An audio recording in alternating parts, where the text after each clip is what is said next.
Մամաներ ջան, մի հատ լսեք, շուտով մարտի 8-ն է, եկեք հասկանանք ինչ ենք նվիրելու դասղեկին։ Ճիշտ է։ Ճիշտ է։ Ճիշտ է։ Ճիշտ է։ Ճիշտ չի։ Մամաներ ջան, բացում եմ քվեարկություն։ Ինչ նվիրել դասղեկին, նվեր-կարդ թե գումար։ Յուրահատուկ կլինի, եթե նվիրենք ծաղիկներ իր տարիքին համապատասխան քանակով։ Թե գումար։ Իսկ դասղեկը քանի տարեկան է։ 50։ Էդ չլինի պսակ եք ուզում նվիրել։ Բա ինչ ված ստացվեց, չի ուզում։ Իսկ ես ուզում էի։ Ինչքան։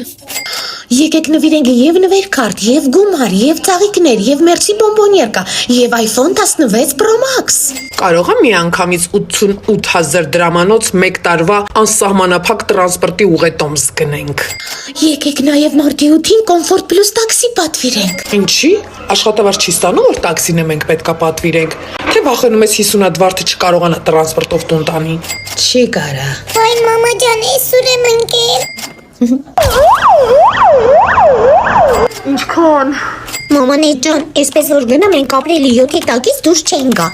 Եկեք նաև ռեստորանում ստեղան ամրագրենք, թող ամուսնու հետ ռոմանտիկ երեկո անցկացնի։ Ինքը ամուսին չունի։ Ուզում եմ հասկանալ, այդ փողերը քո գրպանից ես տալու թե ամուսնուդ։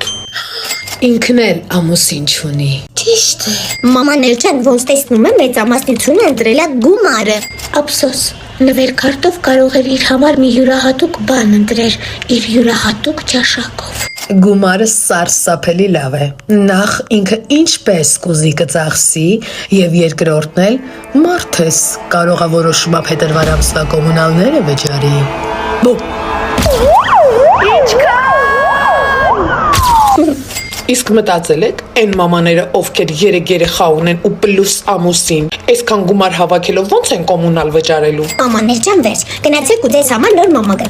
Ինչ եմ ասում, նոր ծնող կոմիտե գտեք։ Գտել ենք։ Նորից դու ես։ Այն պսակը Comfort Plus-ով ուղարկեք adekvat մամային, մամաների չաթի անունից։ Հան? Ես ինչ է կատարում քո չաթում։